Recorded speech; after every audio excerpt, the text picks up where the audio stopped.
I would say to all of you, if you're ever facing a decision in your life, this is kind of a good rule of thumb, because you always have to ask yourself, is this not right for me, or am I just useless and lazy? And looking for an easy way out, right? Because some people are more prone to that than others. If you're not very conscientious, for example, you're going to be more prone to that sort of thing. But it's good to keep yourself in check. And so maybe you're not doing very well in your job, and you think, well, I should either do a better job at my job, or maybe I should find a new job. And it's hard to do better at your job. And so then you might wonder if your decision to find a new job is just an escape. Do you have a better plan?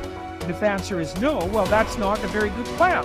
But if the rule is you'll only escape to something equally or more difficult, or more challenging, let's say, then kind of check yourself against your own temptation. You will never win at the highest level until you can hold two competing ideas in your head. And here are the two ideas. Idea number one, this is going to take me 10 years. Idea number two, I'm going to make it happen today. And I'm going to ask myself every day, why didn't it happen today? What thing did I not do? What skill set am I missing? What am I going to have to do? What's the next massive leap forward? But it's going to take 10 years and only actually going to happen for me if I'm going all out every day, like it has to happen right now. I and other successful people wake up every day doing the same thing, fighting back against the distractions, the fears, the doubts. And we learn over time, we build into a habit to spend more time having control instead of more time being out of control. Every day is an opportunity for you to start taking control of your life. The first step. Don't be anxious. The second step. Concentrate on what you have to do. Fix your eyes on it. Remind yourself that your task is to be a good human being. Then do it without hesitation. There are few people who have decided within themselves, I've got what it takes to make it. They're not afraid about tomorrow because of how they see themselves, because of what they feel that they deserve, because of what they feel that they can create for themselves. Because these people have decided, as they look at the future, as they look at themselves, there's a way. Where there's a will, there's a way for me. You begin to create a way out of no way. And when you have that kind of consciousness, when you have that kind of spirit, nothing can stop you. Nothing.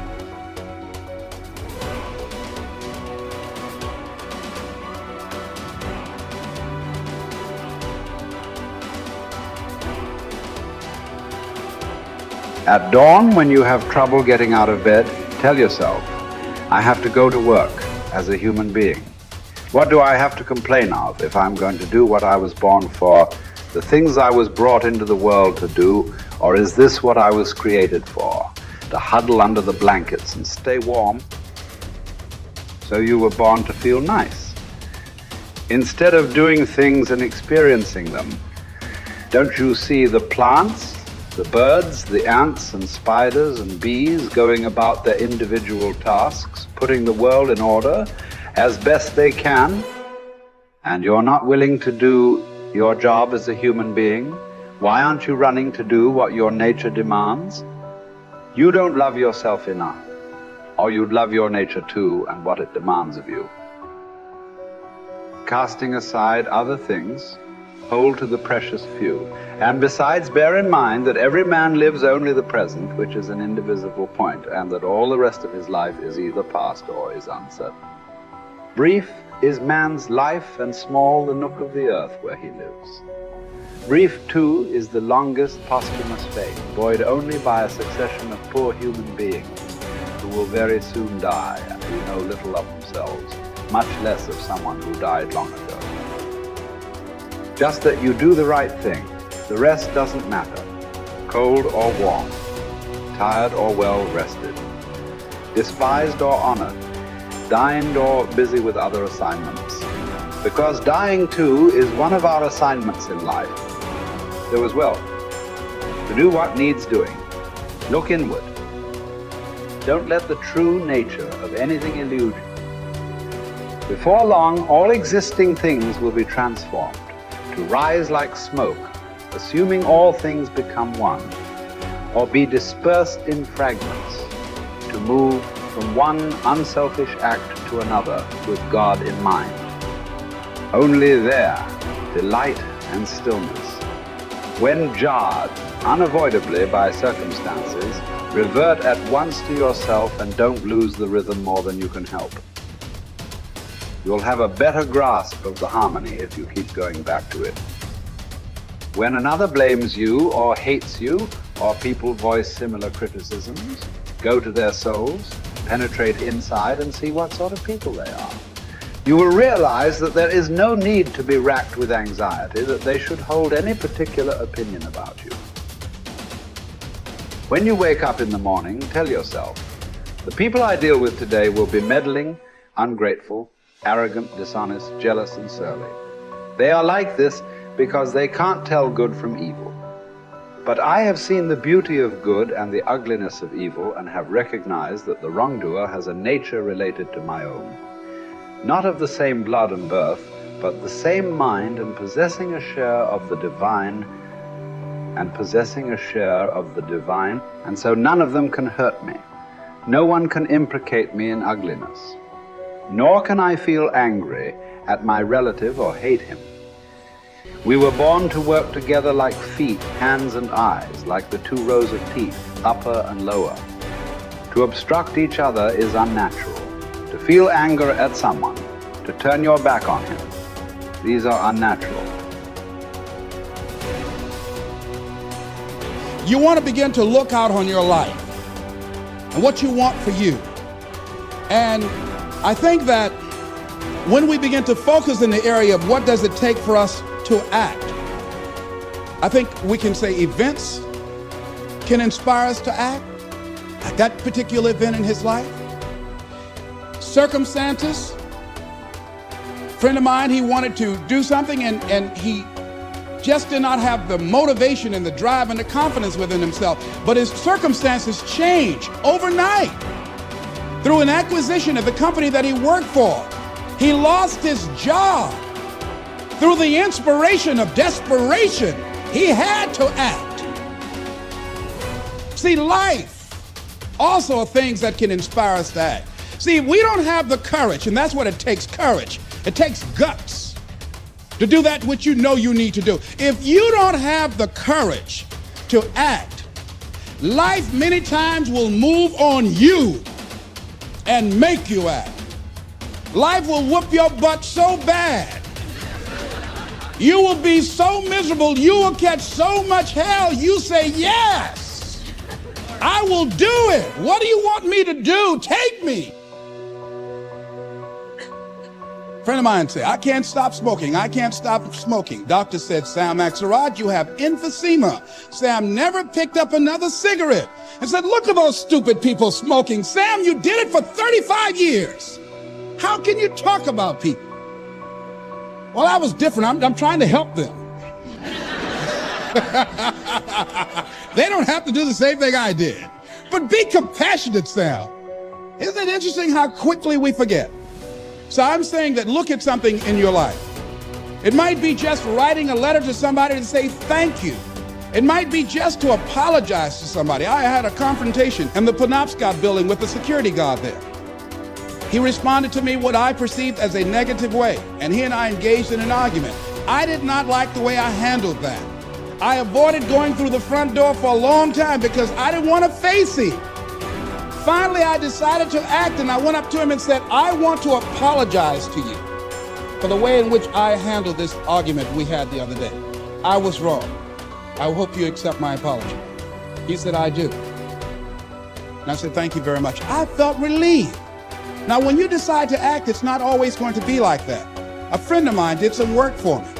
It was below par, to say the least. I knew that this guy was capable of doing better work.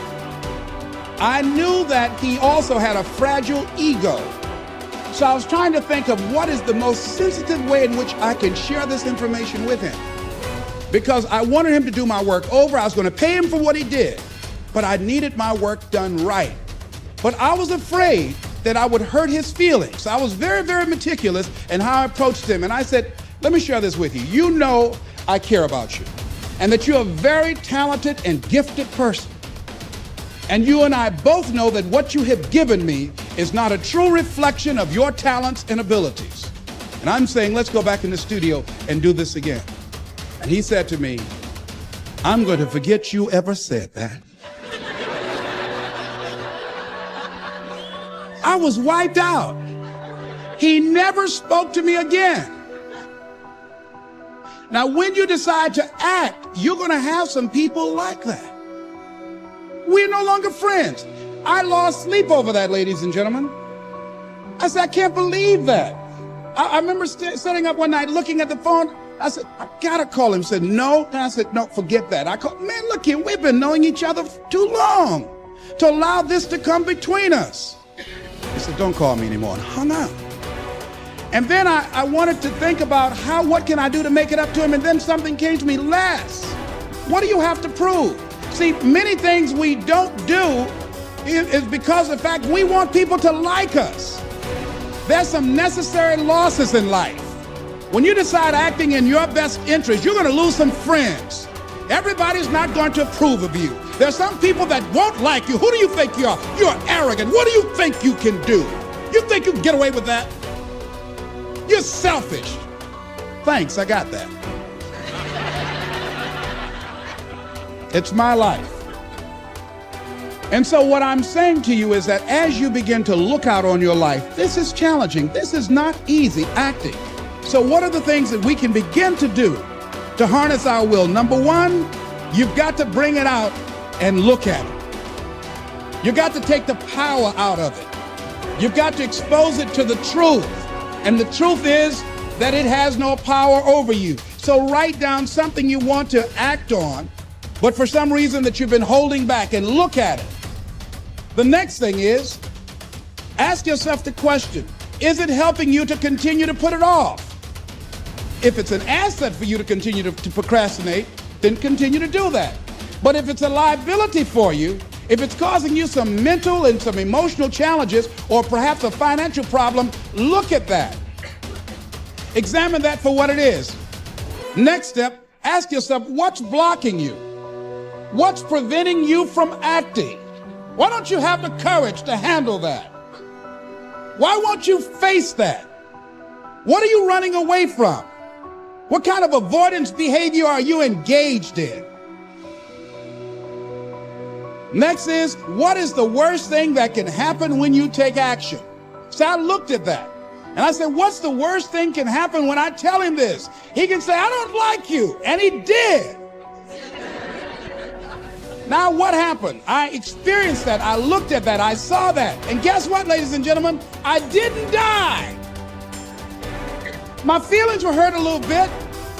I lost some sleep about it. And sometimes I think about it when I drive past his house, but I'm still here. It's uncomfortable, but it's okay. It doesn't bother me anymore. I've gotten used to it now.